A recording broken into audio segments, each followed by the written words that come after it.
It's a day that's been years in the making, spanning 2 presidential administrations, a U.S. Supreme Court case, and a congressional uproar. But tomorrow, the case against Khalid Sheikh Mohammed, the self-proclaimed mastermind of the 9/11 terror attacks, begins in earnest with arraignment at Guantanamo Bay in Cuba. Our Pentagon correspondent, Chris Lawrence, is already on the scene for us. He's joining us now live with a preview. Chris, tell our viewers what we could expect. Well, Wolf, that is the key. What will Khalid Sheikh Mohammed say? What will he look like? Remember, it has been years now since anyone in the public has laid eyes on this man. And that is why a lot of the victims' families have come here to see him for the first time in years, and no one knows what he is going to say. The man accused of masterminding the 9/11 attacks will have the stage again this weekend. The question is, what will Khalid Sheikh Mohammed do with the spotlight?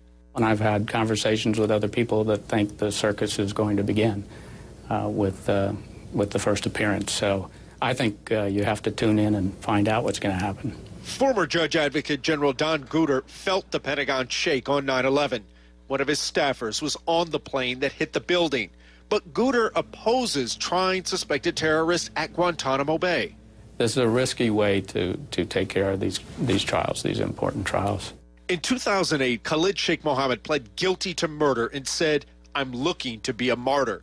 But that military commission got canceled. The original set of rules and laws that were set down under the Bush administration for the trial by military commissions were basically struck down by the Supreme Court, and so they had to start over and basically put together a new framework. In 2009, Attorney General Eric Holder announced he was moving KSM to New York to be tried in federal court.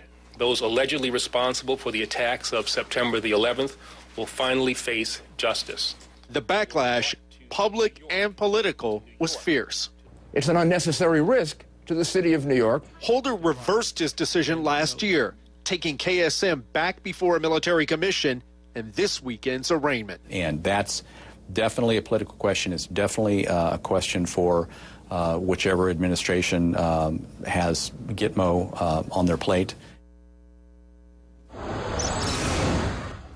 Chris Lawrence on the scene for us at Guantanamo Bay. We'll get back with him. We're also getting a look at controversial videos of terror suspect interrogations. Brian Todd is working this part of the story for us. Brian, what are you finding out? Well, these tapes are very revealing on the dynamic between detainees and their interrogators. These tapes got a thorough security review by the Pentagon before they were released.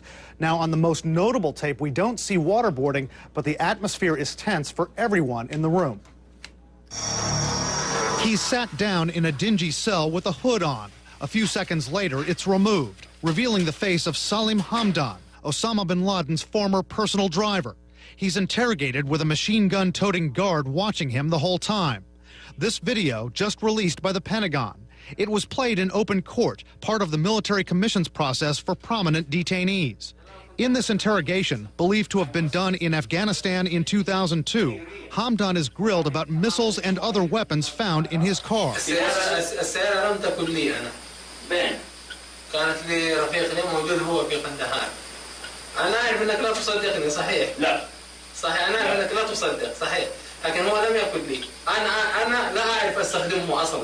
Hamdan was eventually convicted of providing material support to al-Qaeda, cleared of more serious charges of conspiring with al-Qaeda.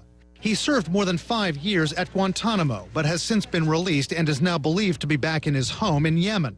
He's appealing his conviction in U.S. civilian court. We spoke with an attorney whose organization helped detainees like Hamdan challenge their detention. But I think this larger question of whether we ought to be interrogating people without lawyers, present, this tape kind of focuses the public, I think, on that question. Among other videotapes just released, grainy, jagged images from Tarnak Farms, Afghanistan, al-Qaeda's main training camp, in 2000. There's no audio, but you see Osama bin Laden addressing his fellow jihadists. In this scene, recognize the man smiling on the right? That's Mohammed Atta, the lead hijacker on September 11th. Sporting a beard and what looks like a warm-up suit, he's believed to be giving his last will and testament. The other man, later seen next to him, also believed to be a 9/11 hijacker. On the Hamdan interrogation tape, some gamesmanship. The detainee turns the tables on his interrogator. ممكن أسأل سؤال أنا؟ عايزه. أنا أسأل سؤال أنت؟ ما يزعل؟ أنت من أين؟ مش من هنا. أنا لا عاوز أتعرف.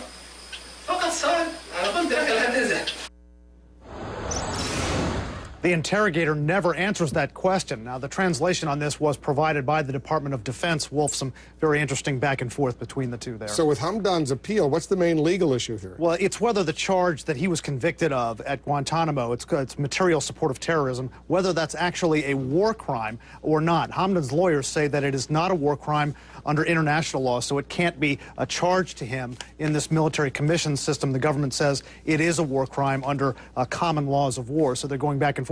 This is being argued in a U.S. civilian court. I think it's the first time that's ever been done in a U.S. civilian court with a detainee's case. Which is different than the military tribunal at Guantanamo Bay. Yeah. Brian, thanks very, very much. Let's dig a little bit deeper. Right now, joining us, our CNN national security contributor, Fran Townsend. She's a former Homeland Security advisor to President George W. Bush. She's also a member of both the Homeland Security and the CIA External Advisory Boards. I spoke with Jose Rodriguez earlier in the week, Fran. He was in charge of clandestine operations for the CIA, involved in interrogations, some of those enhanced interrogation techniques, as they were called.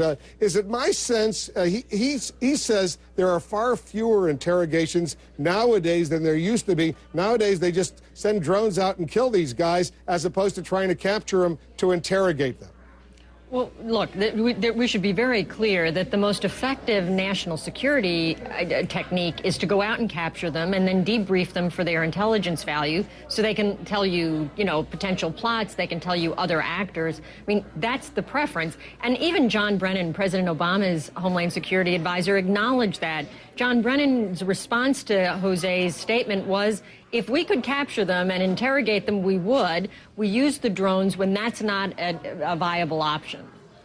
The trial of Khalid Sheikh Mohammed, which is about to begin tomorrow at Guantanamo Bay, should there be any serious concern of blowback, if you will, from the terrorists out there as they watch all of this unfold? And Chris Lawrence, our man, is on the scene for us, and will obviously, like other news organizations, have extensive coverage of this trial.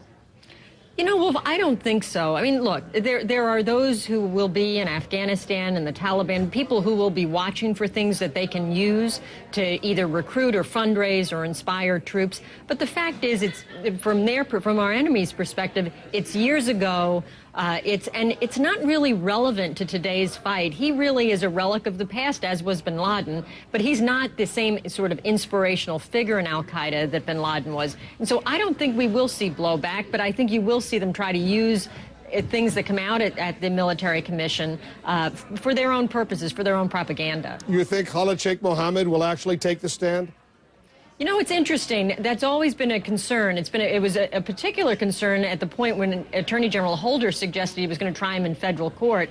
That would have been an absolute circus because he was entitled to do that. He may still try to do that, Wolf, and have his moment where he can espouse sort of unrestrained his ideology, his sort of hatefulness. He said he wants to be a martyr. I don't think he really fears the system or what it can do to him. And so I think we ought to expect that he very well might. And I imagine that would be very disturbing to the victims' families who were there in Guantanamo to watch. I think the only question I have really is he's going to be convicted, but will he be sentenced to execution or life in prison without parole? What's your guess?